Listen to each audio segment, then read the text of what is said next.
Naitwa Vitaruni. Mimi ningependa kuelezea maisha ambayo tulikuwa tunaishi mahali hapa. Sisi tulikuwa tunalala kanisani, kulikuwa kuna magodoro mahali hapa pia. Kuna mdada alikuwa anahitaji limao tukita hivyo. Wanaishi nani alikuwa anahitaji limao? Aliyetupokea ambaye ni Mama Malapa. Sasa uzuri ni kwamba Mr. Mhapa. Mr. Mhapa. Wadada kwa Mr. Mhapa. Endelea pale pale. Wadada walikuwa wanalala kwa Mr. Mhapa. Lakini pia kuhusu chakula tulikuwa tunakula hapa asubuhi, chai, mchana chakula kizuri ambacho kina mboga nyingi. Lakini pia usiku tulikuwa tunakula vile chakula kizuri na chai. Lakini kabla ya muda wa kulala pia tulikuwa tunapewa maji ya kuoga. Tunaoga ya moto mazuri. Na pia mabafu yetu sisi yalikuwa hapa kanisani, ndio tulikuwa tunaogea, waliyatengeneza vizuri sana. Lakini akina dada walikuwa wanaogea kule kwa Mr. Mhapa. Maisha hapa yalikuwa mazuri mno, yalikuwa mazuri sana. Ni experience ambayo kila mtu ambaye hajawahi kufika mahali hapa ungependa kuipata. Tunakaribisha sana kwenye outreach ijayo na usikose kwa sababu ni experience nzuri sana. Tunamshukuru Mungu kwamba kazi ambayo tumekuja kuifanya imefanikiwa. Amen.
Yesu asifiwe. Bwana Yesu asifiwe sana.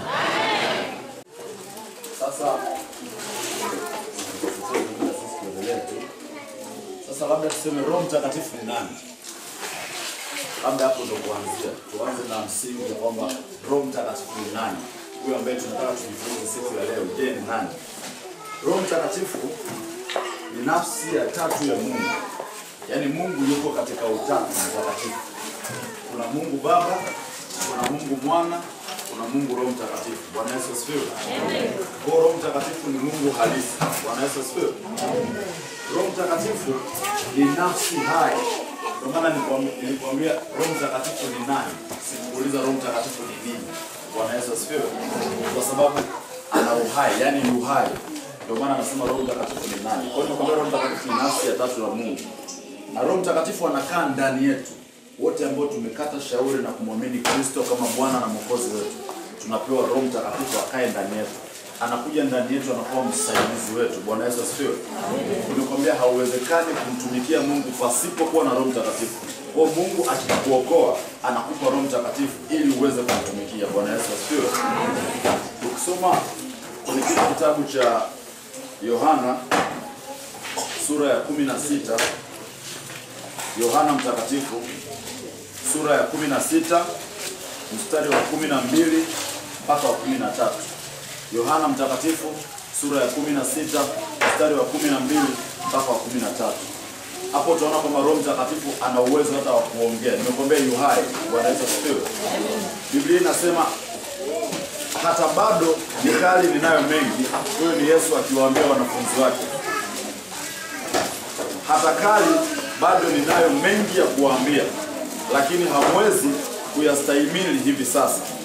Lakini yeye atakapokuja, huyo Roho wa kweli, atawaongoza awatie kwenye kweli yote, kwa maana hata nena kwa shauri lake mwenyewe, lakini yote atakayoyasikia atayanena, na mambo yajayo atawapasha habari yake. Bwana Yesu asifiwe.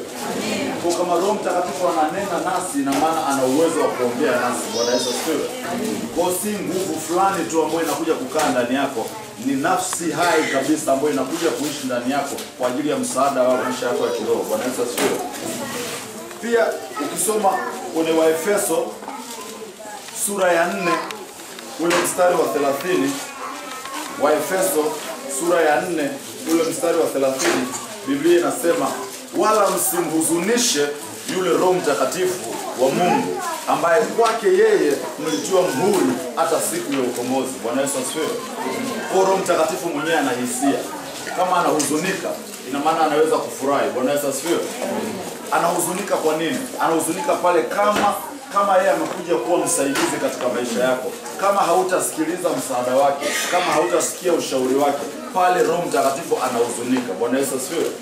Na ndio Mungu anatushauri msimhuzunishe yule Roho Mtakatifu, ambaye kwa yeye mlitiwa muhuri hata siku ya ukombozi. Bwana Yesu asifiwe. Tunafahamu kwamba hapa duniani sisi ni wapitaji, nyumbani kwetu ni mbinguni. Bwana Yesu asifiwe. Kwa mimi na wewe, ipo siku tutarudi nyumbani. Kwa hadi ile siku ya ukombozi tumepewa Roho Mtakatifu, anakuwa kama muhuri katika maisha yetu. Mungu anapoangalia watoto wake, anajua wa kwake na anajua ambao si wake, kwa sababu wa kwake wamepokea muhuri. Bwana Yesu asifiwe. Tukisoma kitabu cha Yohana Mtakatifu sura ya 16 mstari wa 7. Yohana Mtakatifu sura ya 16 ule mstari wa 7. Haya ni maneno ya Bwana Yesu. Anasema, lakini mimi nawaambia iliyo kweli, yanifaa ninyi mimi niondoke, kwa maana nisipoondoka huyo msaidizi hata kuja kwenu, bali mimi nikienda zangu nitampeleka kwenu. Bwana Yesu asifiwe. Kwa Roho Mtakatifu ni msaidizi ambaye ameletwa kwetu kutusaidia. Nimekwambia haiwezekani kumtumikia Mungu isipokuwa Roho Mtakatifu. Yesu alipokuwa duniani alikuwa anaweza kuwa mahali moja kwa wakati mmoja. Sasa hivi Roho Mtakatifu amekuja, yuko mahali pote kwa wakati wote. Bwana Yesu asifiwe. Ndio maana tumetoka Dar, Roho Mtakatifu yuko. Tumekuja Rengere, Roho Mtakatifu bado yuko. Yuko mahali pote. Hawezi kukaa sehemu moja kwa sababu ni Roho. Anatawala ndani ya watu wote ambao wamempokea Kristo. Bwana Yesu asifiwe. Amekuja kwako ili awe msaidizi wako. Kwa ukiishi maisha bila kumtegemea Roho Mtakatifu, maana yake unakataa msaada wa Mungu ili uweze kumtumikia. Bwana Yesu asifiwe. Kwa hiyo twende tukaangalie faida za kuwa na kukubali msaada wa Roho Mtakatifu. Faida za kuwa, si kuwa tu na Roho Mtakatifu, bali kukubali msaada wake. Kwa sababu ni rahisi kabisa ukaokoka, ukawa Mkristo, ukawa na Roho Mtakatifu na usione faida yake. Kwa sababu tumeambiwa Roho Mtakatifu ni msaidizi. Mtu yeyote anayekuja kukusaidia utaona faida yake endapo utakubali msaada wake. Bwana Yesu asifiwe. Kwa ndio maana nimesema faida za kuwa na kukubali msaada wa Roho Mtakatifu. Faida ya kwanza, tunataka kusoma pale juu kwamba Roho Mtakatifu ni muhuri wetu hata siku ya ukombozi. Bwana Yesu asifiwe. Ukisoma Biblia kwenye kitabu cha Yohana sura ya kwanza mstari wa 12. Yohana sura ya kwanza mstari wa 12. Biblia inasema kwa wale wote waliompokea aliwapa uwezo wa kufanyika wana wa Mungu. Bwana Yesu asifiwe. Ukisoma kwenye tafsiri ya Kiingereza uwezo imetafsiri kama nguvu. Bwana Yesu asifiwe. Kwa Roho Mtakatifu anakuja ndani yako, anakuwa msaada wako, na yeye ndio Biblia inasema ni yule roho. Kwenye tafsiri ya Kiingereza inasema spirit of adoption. Yaani yeye ndio alituchukua akatufanya tukawa katika familia ya Mungu. Tusome Warumi sura ya 8 mstari wa 16 na wa 17. Utanielewa ninachojaribu kusema. Warumi sura ya 8 mstari wa 16 na wa 17. Tukianzia ule mstari wa 15. Biblia inasema kwa kuwa hamkumpokea tena roho wa utumwa iletayo hofu, bali mlipokea roho ya kufanywa wana, ambao kwa hiyo twalia Aba, yani Baba. Roho mwenyewe hushuhudia pamoja na roho zetu ya kuwa sisi tu watoto wa Mungu, na kama tu watoto basi tu warithi wa Mungu, warithio pamoja na Kristo. Naam, tukiteswa pamoja naye ili tupate kutukuzwa pamoja naye. Bwana Yesu asifiwe. Kwa hiyo Roho Mtakatifu yeye mwenyewe anashuhudia na roho zetu ya kwamba sisi tu wana wa Mungu. Bwana Yesu asifiwe. Kwa hiyo usipokuwa naye, hata huo ushuhuda utaukosa. Utakuwa hata una uhakika, utaishi maisha ya kutokujua je, wewe ni mwana au sio mwana. Faida ya pili, Roho Mtakatifu hutusaidia madhaifu yetu. Hiyo ni faida ya pili ya kuwa na Roho Mtakatifu. Biblia inasema Roho Mtakatifu hutusaidia madhaifu yetu. Tusome Warumi sura ya 8 mstari wa 26. Warumi sura ya 8 mstari wa 26.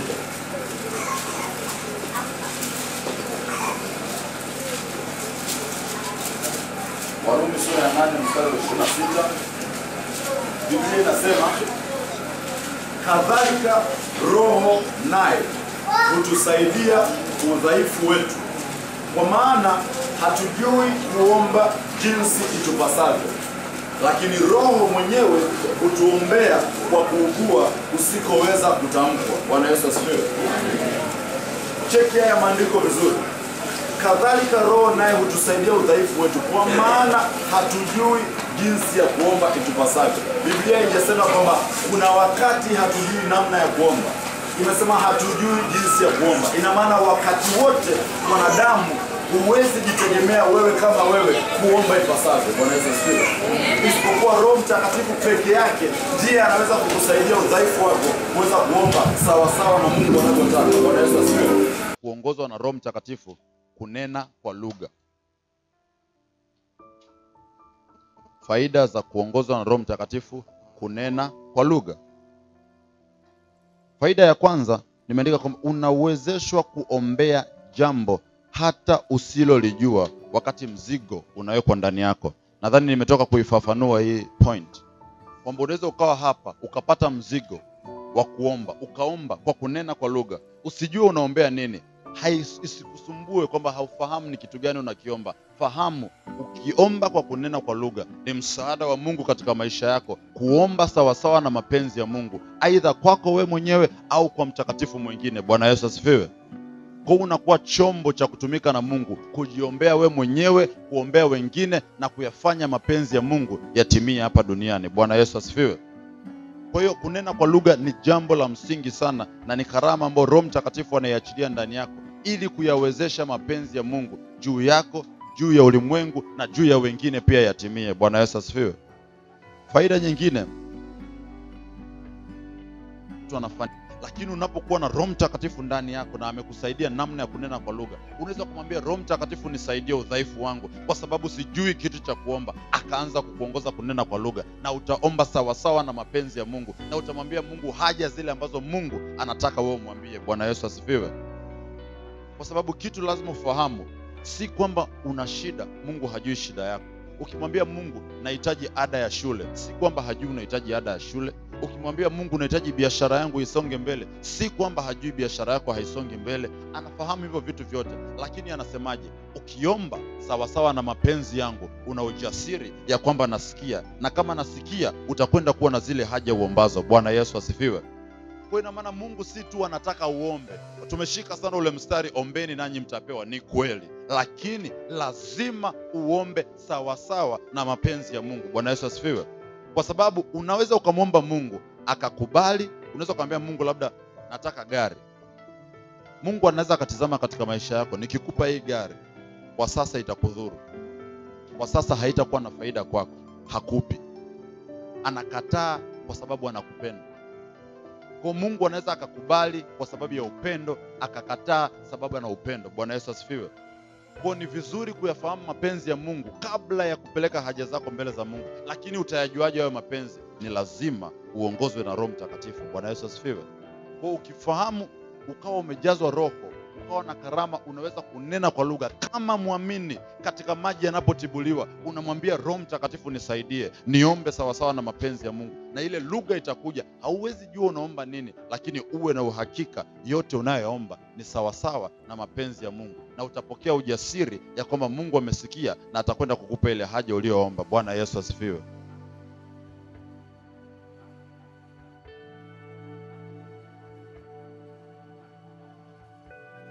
Faida nyingine ya kuomba kwa kunena kwa lugha,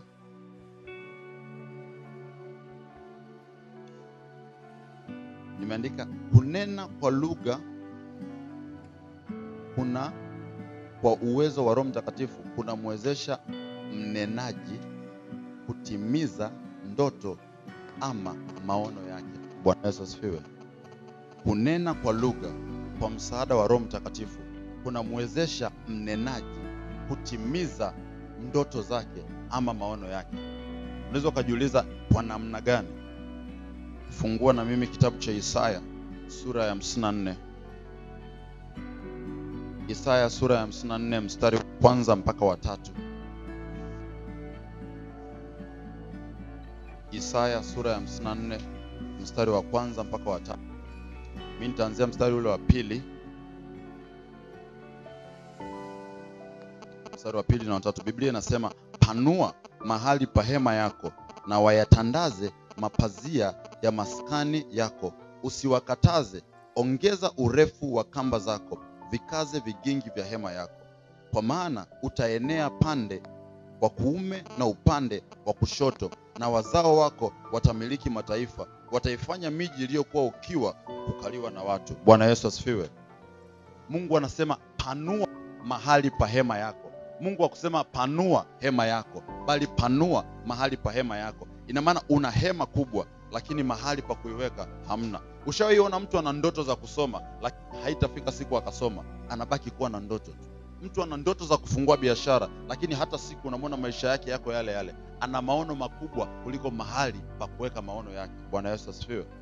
Ndio maana Mungu asemi panua maono, kwa sababu ono ulilo nao, ndoto ulio nayo haikutokana na wewe, imetokana na Mungu. Biblia inasema kwenye Yeremia sura ya 29 ule mstari wa 11, Mungu anasema, maana nayajua mawazo ninayowazia ninyi, asema Bwana, ni mawazo ya amani wala si mabaya, kuwapa ninyi tumaini siku zenu za mwisho. Ndoto yako unapokea kutoka kwa Mungu, lakini unaisikia mwenyewe. Lakini kwa nini ndoto Mungu anakupa haitimii? Mahali pa kuiweka ile ndoto ni padogo. Unasoma kwenye kile kitabu cha Mithali,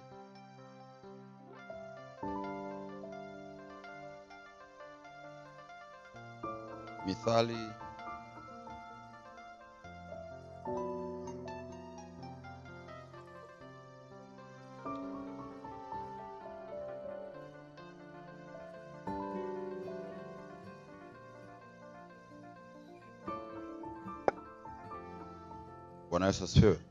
Mithali sura ya 23 mstari wa 7. Mithali 23 mstari wa 7. Biblia inasema, maana aonavyo mtu nafsini mwake ndivyo alivyo.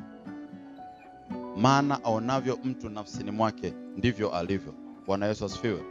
Unaweza ukawa na ndoto za kuwa na kampuni, unaweza ukawa na ndoto za kuanzisha biashara, lakini nafsini mwako una mashaka. Ndoto ipo, lakini ukijitizama, mimi mpaka leo hata shule nimeishia la pili, mimi mpaka leo hata sekondari nilifeli, mimi mpaka leo. Kumbuka, ndoto yako haitegemei elimu yako. Bwana Yesu asifiwe. Sisemi elimu sio muhimu, lakini kila alichoweka ndani yako Mungu hakiwezi kuzuiwa na kitu chochote, hakiwezi kuzuiliwa na mazingira ya aina yoyote. Lakini mahali pa hema yako lazima pawe pakubwa. Bwana Yesu asifiwe. Kwa kitu gani kinaweza kufanya mahali pako pakawa padogo? Hofu, mashaka, mazingira yanayokuzunguka. Unaweza kukuta mazingira yanakuhubiria, hivi mimi mpaka leo niko hapa, lini nitaenda mjini? Hivi mimi mpaka leo niko hapa, lini nitafungua ile kampuni? Mazingira yanazidi kufanya hali yako ya ndani ya nafsi inanyong'onyea. Kwa ukitazama ndoto yako, ukitazama na unavyosikia ndani, unajiona haustahili, unajiona hauwezi kufanikiwa, na vile unavyoona ndani yako hivyo ndivyo ulivyo. Bwana Yesu asifiwe. Lakini soma mtu anayenena kwa lugha kwenye kile kitabu cha Wakorintho wa kwanza sura ya 14 mstari wa 4. Biblia inasema, yeye anenaye kwa lugha hujijenga nafsi yake mwenyewe. Bwana Yesu asifiwe. Kwa unaponena kwa lugha, nafsi yako inajengeka, vile vidonda vyote, ile hofu yote inaondoka, kwa sababu Roho Mtakatifu anaingia na kurekebisha mahali pa hema yako ili ndoto yako iweze kutimia. Bwana Yesu asifiwe. Kwa hiyo unaponena kwa lugha lazima ufahamu Roho Mtakatifu anafanya nini. Ndio maana usinene kwa lugha kwa mazoea, kwa sababu imeshatokea mara moja ukanena kwa lugha, wewe ukawa unaongea tu nikana kwamba ni lugha ambayo inatokana na wewe. Unaponena kwa lugha, hivi vitu vyote lazima viwe kwenye ufahamu wako. Inawezekana namwombea mtakatifu mahali fulani, inawezekana najiombea mimi mwenyewe juu ya mapenzi ya Mungu, inawezekana ninapanua mahali pa hema yangu ili ndoto yangu iweze kutimia. Bwana Yesu asifiwe. Unapokuwa na imani namna hiyo, kule kunena kwako kwa lugha kunakuwa kwa maana, na Mungu anahakikisha kwamba kile unachoamini ndani yako kinakwenda kuwa hivyo katika maisha yako. Bwana Yesu asifiwe. Kwa hiyo nasema tena, kunena kwa lugha ni kila aliyemwamini Yesu, sio karama tu. Yes, karama ipo, Roho Mtakatifu atakupa kama apendavyo, lakini kunena kwa lugha ni kwa kila muamini. Ina maana kupanua mahali pa hema yako ni kwa kila muamini. Bwana Yesu asifiwe. Kwa ile ndoto ambayo iko ndani yako, hata siku moja mazingira yasikuhubirie, haiwezi kutokea. Ukiona unaona shaka, mwambie Roho Mtakatifu akusaidie, mwambie panua mahali pa hema yangu, na uwe na uhakika atakuongoza namna ya kuomba maombi ambayo yataijenga nafsi yako, ili unapokwenda kwa mbele za Mungu unaenda ukiamini hakika kwamba hichi ninachokiomba kitakwenda kutimia, kwa sababu ndoto yangu ina uwanja mkubwa wa kuweza kutimia. Bwana Yesu asifiwe. Uwe na uhakika unapoongozwa na Roho Mtakatifu kunena kwa lugha, mambo mengi yanabadilika, mambo mengi yanatimia. Huu ndio msaada ambao tumepewa kama watoto wa Mungu, ili tuweze kuishi sawa sawa na mapenzi ya Mungu. Simama kwa miguu.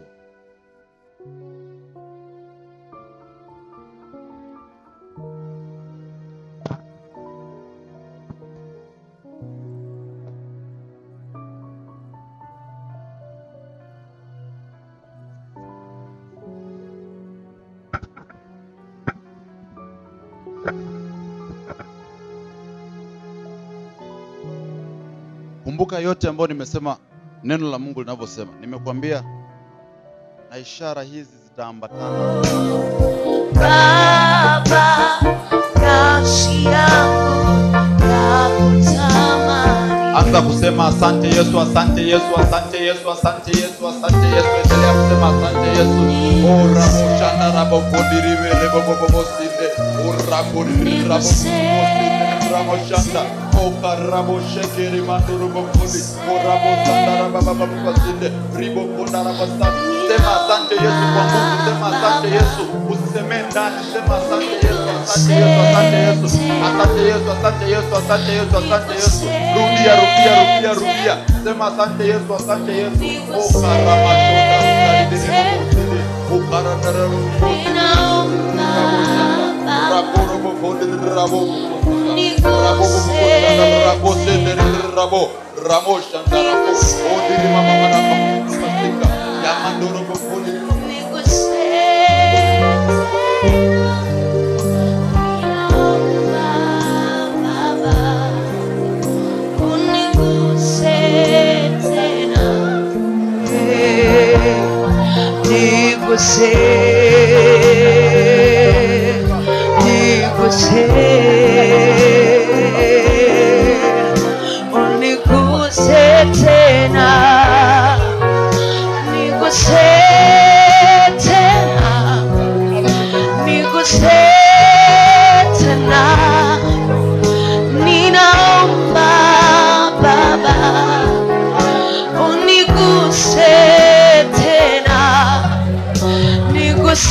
Mesema tukuite, utatuitika, utatuonesha mambo makubwa na makuu tusiyojua.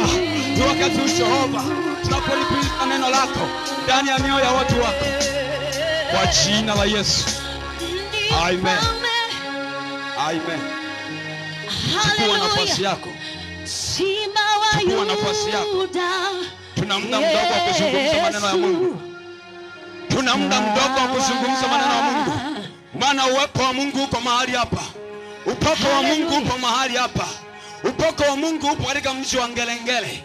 Haijalishi watu wameosemea kwa namna gani, lakini iko neema ya ajabu katika viwanja hivi. Na Mungu anaenda kufanya kitu tofauti katikati ya maisha yako. Haijalishi ni leo ndio umefika katika viwanja hivi, lakini yuko Mungu ambaye unaenda kukutana katika siku hii ya leo. Ina maandiko nataka niseme. Ulikuwa kwa ujumbe nilikuwa nimeuandaa, lakini Mungu amenipa mstari ya kusema na wewe katika jioni hii ya leo. Hebu kama makini kusikiliza, kuna kitu cha kwako Mungu anaenda kufanya katika siku ya leo. Yes. Ndio. Isaya 49. Isaya 49 wa pili. Nataka nikwambie ya kwamba yuko Mungu ambaye anataka kuleta wokovu katika mji huu wa Ngelengele katika jioni ya leo.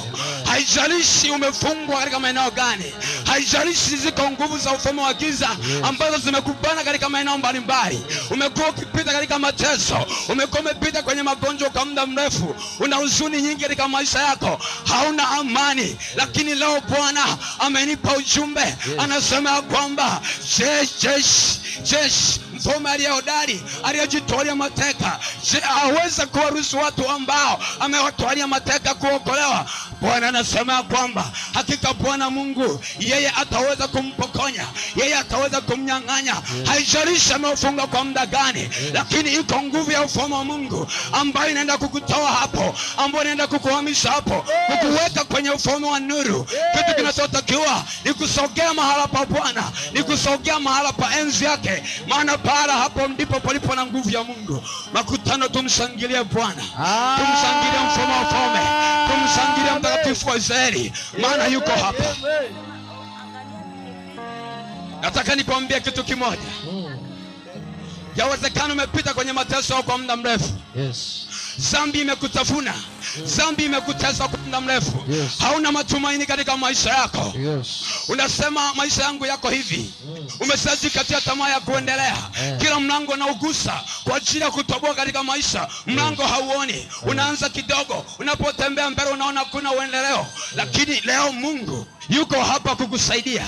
Leo Mungu yuko hapa kukutengenezea njia. Leo Mungu yuko hapa kukuokoa. Leo Mungu yuko hapa kukuhamisha, kukutoa mahali ambapo umekwama, akupeleke mahali pengine ili uweze kusonga mbele. Wewe amini tu katika jioni ya leo.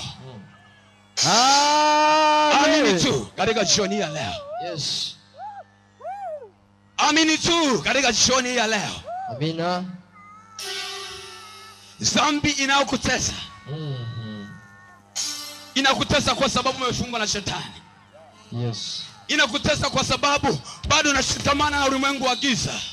Lakini leo Mungu tutuma tuje kwako. Mungu ametuleta kwako leo ili tukutangazia habari za ukombozi, ili tukutangazia habari za kuweka huru. Lakini bado hutaki kusikia, hautaki kusikia, hautaki kusikia. Mungu ametuleta watumishi wake. Tumetoka Dar es Salaam kwa ajili ya kazi ya injili ya Bwana. Liko jambo Mungu ameliona haliko sawa katika mji huu. Ndio maana Bwana akasema katika nchi ya Tanzania aone mtu atakayesimama katika viwanja vya ngele kwa ajili ya kuteka, kwa ajili ya kuokoa nafsi zilizofungwa. Akaona wako vijana wa Kampala, akasema vijana, haya ndani mkatoa mateka ambazo tumejitoa kwa muda mrefu. Lakini wewe bado unashanga.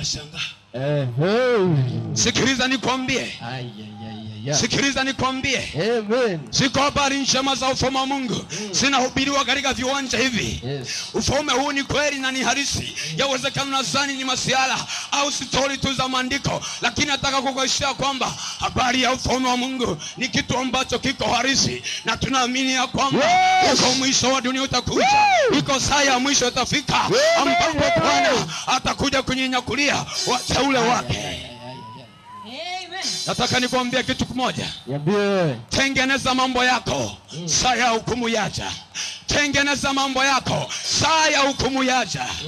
Maana mwana wa Adamu yu karibu kurudi. Sasa mwana wa Adamu akirudi, akikukuta yuko katika hali ya ovu, matokeo yake yatakuwa katika mauti. Sema baba. Tengeneza mambo yako, mwisho unakuja.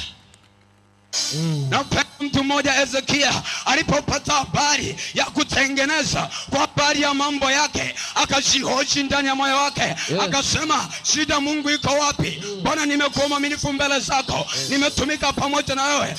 Bwana unanipa taarifa za kufa. Akasema, Yesu ni rehemu. Akaomba toba mbele za Bwana. Mungu akamrehemu na akamongezea miaka. Haleluya, haleluya. Yawezekana unajipa matumaini. Yawezekana unajipa matumaini. Unasema kwamba umeokoka, lakini bado siko njia zitakaa sawa. Leo Bwana nataka utengeneze mambo yako, maana saa ya mwisho inakuja. Tengeneza baba, tengeneza mama. Nikupe habari za mtu mmoja. Tunapozungumzia habari za miji ya Sodoma na Gomora, tunampata mtu mmoja alikuwa akiitwa Rutu. Rutu alikaa katika malango ya miji ile, lakini malaika wa Bwana walipokuwa wakienda kwenda kutangaza hukumu, kwenda kutangaza habari njema juu ya miji ya Sodoma na Gomora, wakamkuta Lutu katika malango. Lutu alipowaona akiwapokea, maana neema ya Mungu ilikuwa juu yake, akawahifadhi. Miji ya Sodoma na Gomora ilikuwa imemwasi Mungu, dhambi zao zilikuwa zimeendelea, wakatenda dhambi, wakadiriki kufanya ushoga. Sasa wana jinsi katika mji yawezekana mambo yanafanyika, sio mambo mapya, ni mambo yalikuwepo tangia mwanzo. Hata enzi za kina Rutu watu walifanya ushoga.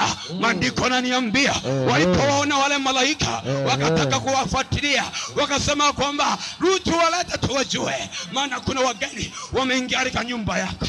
Gonga. Vitu vya ajabu sana. Vitu vya ajabu sana.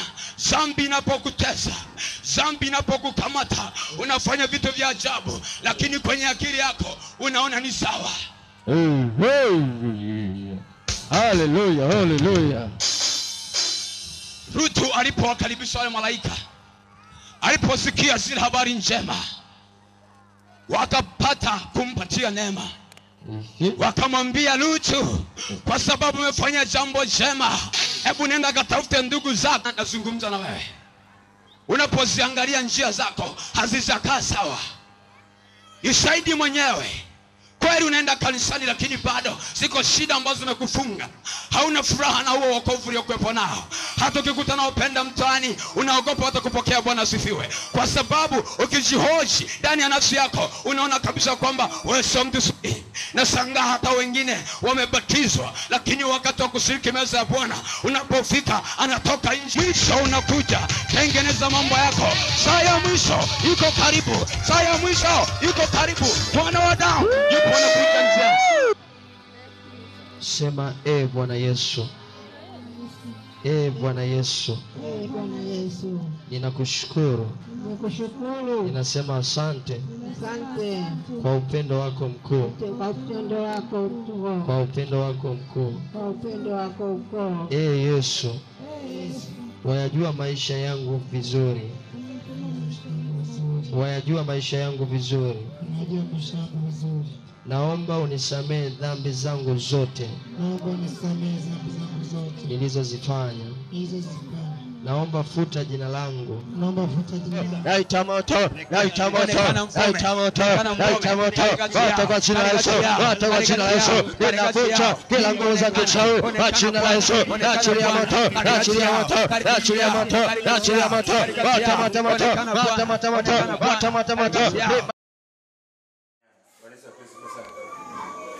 Ninyi wenzetu mmejileta na alama zenu. Bwana Yesu asifiwe sana. Na sisi tukawapokea. Lakini tukawa tuna ndugu zetu ambao walikuwa wanatuwezesha kwa habari ya nguvu tumbo. Hii kuita nguvu tumbo tunafanyika. Hii inaweza kama kidogo. Kwa hiyo nikaona na mama wasialie nje. Wanaweza kuweza ni hekima pia ijengeka kichwani mwangu. Ni kama tutakuwa wrong au vipi. Lakini kwanza tusiwagie nje. Kwa sababu bahati mbaya wengi nyinyi hamjaoa kuolewa. Lakini wanasema ukiona mwanaume ana mafanikio, there is a woman behind, blessing, supporting. Sawa? Even you are the one who will come to support somebody for the future. Yes. Well, hata ninyi salama mnayo. Wanaweza kuwa sana. Nikaribisha kama kuna mwakilishi wa mama ana neno lolote la kusema. Alafu tuingie kwenye. Amen. Sasa tulitegemea mkome hata angalau wiki nyingine ishe tukiwa pamoja. Kwa sababu tunawapokea wageni kweli, tulikuwa na kidogo kuingia. Kasema Mungu tuwezeshe ili tuweze kuhudumia watumishi wa Mungu. Maana unapopokea mgeni na mafanikio na unaenda kupata mbeleni. Lakini Mungu tuliona katika mahitaji yetu, alituongoza katika kuwapokea wageni wetu. Hata kama katika mapungufu tunajua yapo, lakini tutaomba mtusamehe. Bila kwa sisi tunasema asante sana. Amen. Hebu mama Elia simama tupungie mkono. Simama tupungie. Amen.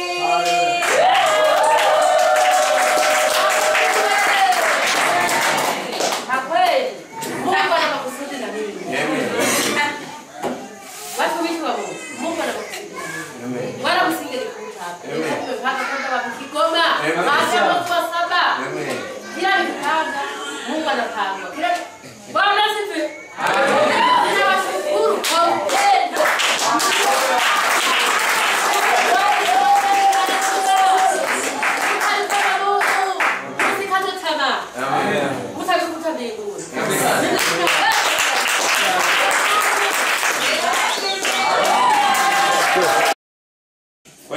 asanteni sana, lakini niwakaribishe kina mama pate kufika hapa, alafu hao vijana wajikusanye kama nyuki.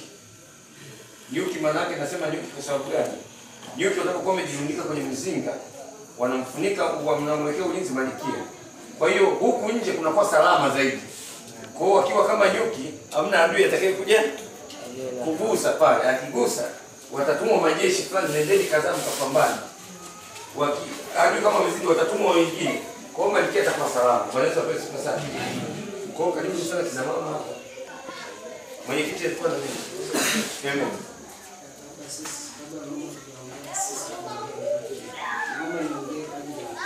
Amen.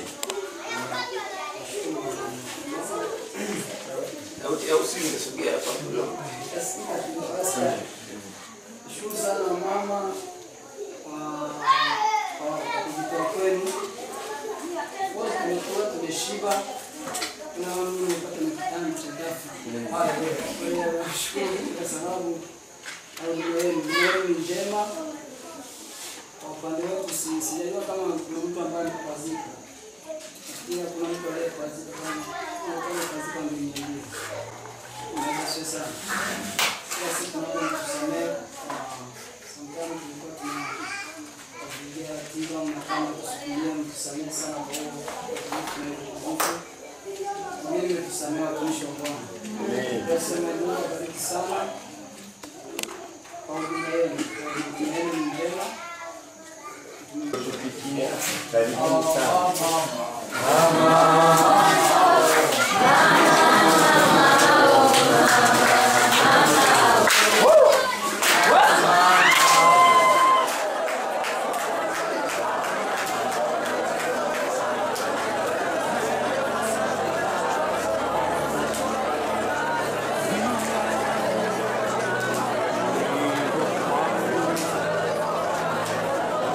Vijana msikate tamaa.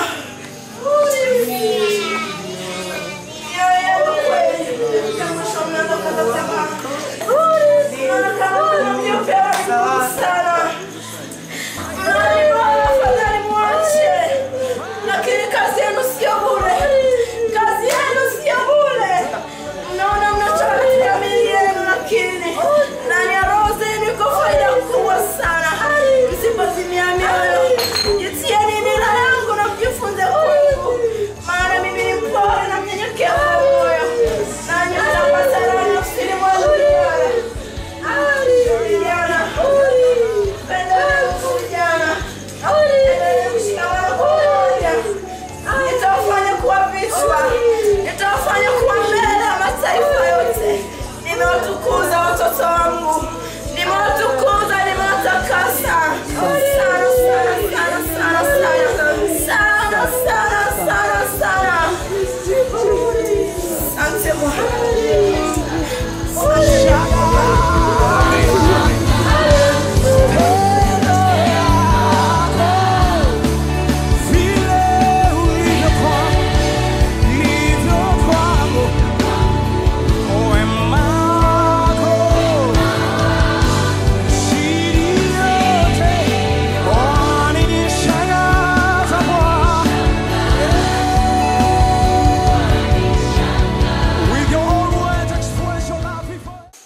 Najua kwamba ulikuwa ni mpango wa Mungu kwenu kuja kwa ajili ya kuokoa roho ambazo zilikuwa zinapotea.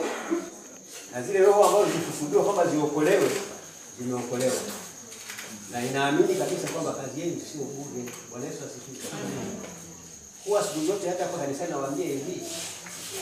Unajua mara nyingi hapa duniani mtu anatafuta ushahidi kwamba nani aliniona? Nani aliniona? Lakini kule mbinguni kile unachokifanya ndicho kinachokutangulia. Kwamba siku ile utashangaa, hata Biblia inasema hivi, siku ile Mungu atasema, "Njoo kwangu mwanangu wewe, maana nilikuwa na njaa ukanilisha, nilikuwa uchi ukanivalisha, nilikuwa mgonjwa ukaniponya." Sasa unashangaa wewe, watu tulikutana wewe ukiwa na njaa, ukiwa na uchi, kumbe kile unachokifanya wewe unakifanya kwa faida yako bila kutambua kwamba kile unachokifanya unakifanya kwa faida yako. Haya mlioyafanya hapa inawezekana usione kwamba unafanya kitu kikubwa sana, lakini mbele za Mungu umefanya kitu kikubwa sana.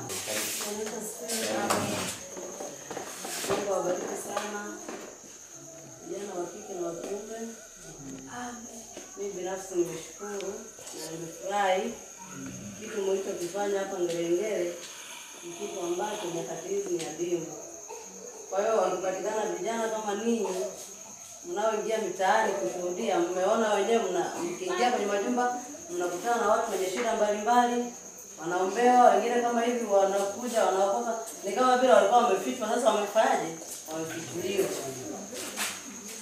Mungu aendelee kuwatia nguvu, Mungu aendelee kuwainua katika maisha yenu. Mungu awainue, Mungu awakumbuke, muendelee kusimama, mtumikie Mungu kwa uaminifu, kwa bidii, msikate tamaa, Mungu hata waache. Amen. Hili ni kundi la wanakasfeta wa Kampala International University. Watu wa Mungu na mjua Bwana wako outreach eneo la Ngerengere kwa ajili ya mkutano wa Injili ambao umefanyika kwa mafanikio makubwa sana, na ilianza tarehe 10 na mkutano umeisha leo tarehe 17.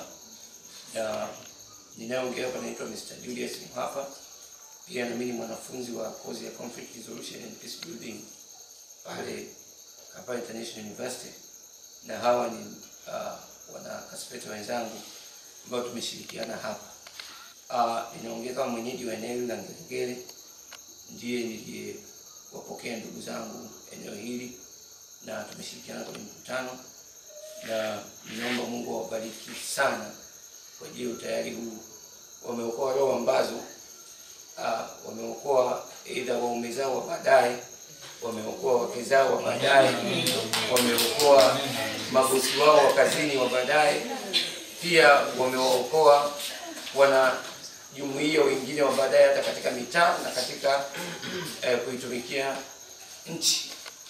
Kwa hiyo ninawapongeza, lakini zaidi sana nataka Mungu awabariki sana sana.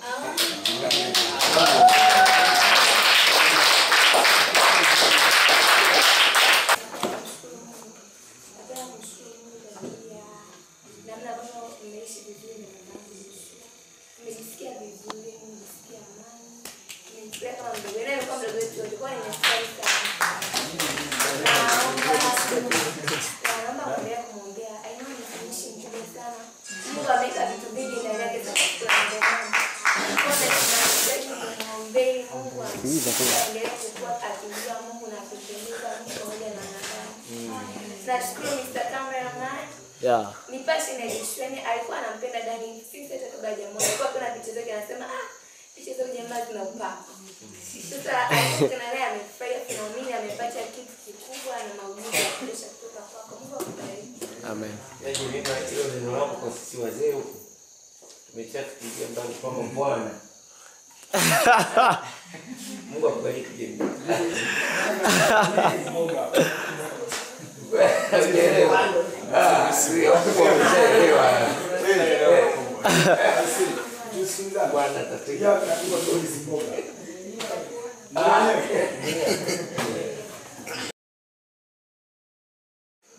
Niseme neno moja ambalo nilikuwa natamani kuwashirikisha. Tunasikia kati ya mapato ambayo nilikuwa natamani kuwashirikisha.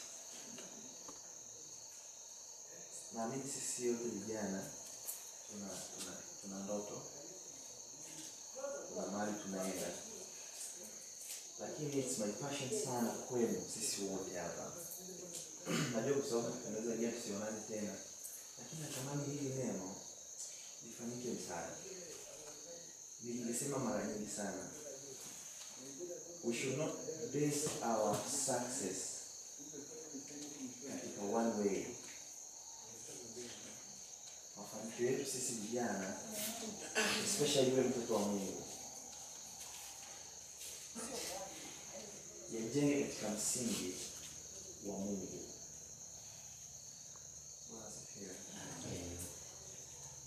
Hicho ni kitu ambacho mimi nataka nikwambie kitakusaidia sana katika kusudi ulilobeba ndani yako. Yaani usiishi kwa sababu tu unaishi. Napenda kusema siokoki kwa sababu niwe na tabia nzuri. Siokoki ili niwe na tabia nzuri. Na kwa sababu ni mfumo wa maisha. Yeah, Team Morogoro. Time to go home. See you there November. Come on everybody. We're gonna chat. Ndio nani alikwambia jana? Alikwambia kisha kama wote vile. Editor. Kisha kama wote vile. Ametenda Baba. Ametenda Baba. Baba. Amefanya Baba. Siwezi kueleza, siwezi kusimulia, ni mengi siwezi kumaliza kueleza. Ninamwamini Yesu, amefanya Baba, amefanya Baba, amefanya Baba.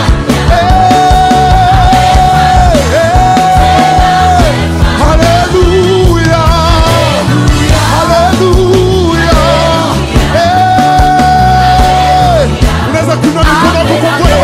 Hallelujah, Baba.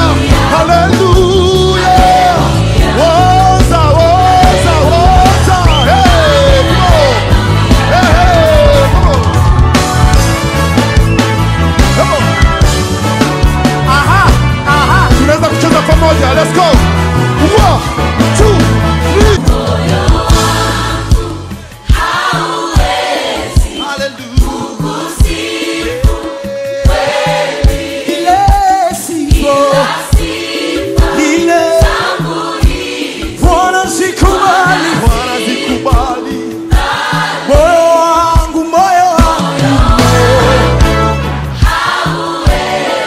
Nataka hawa usifu kweli, ila sifa zangu hizi Bwana zikuka.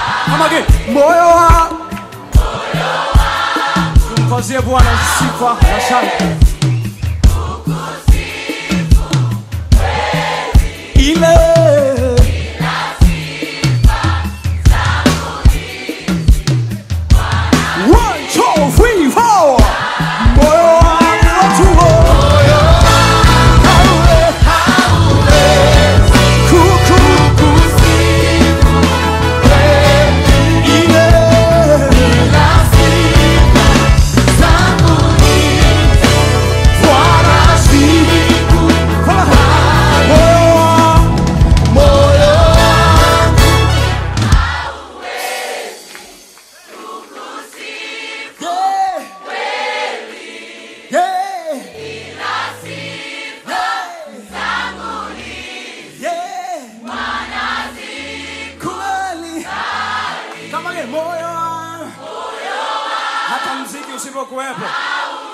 moyo wangu utamsifu Bwana tu kweli, ila sifa maliza.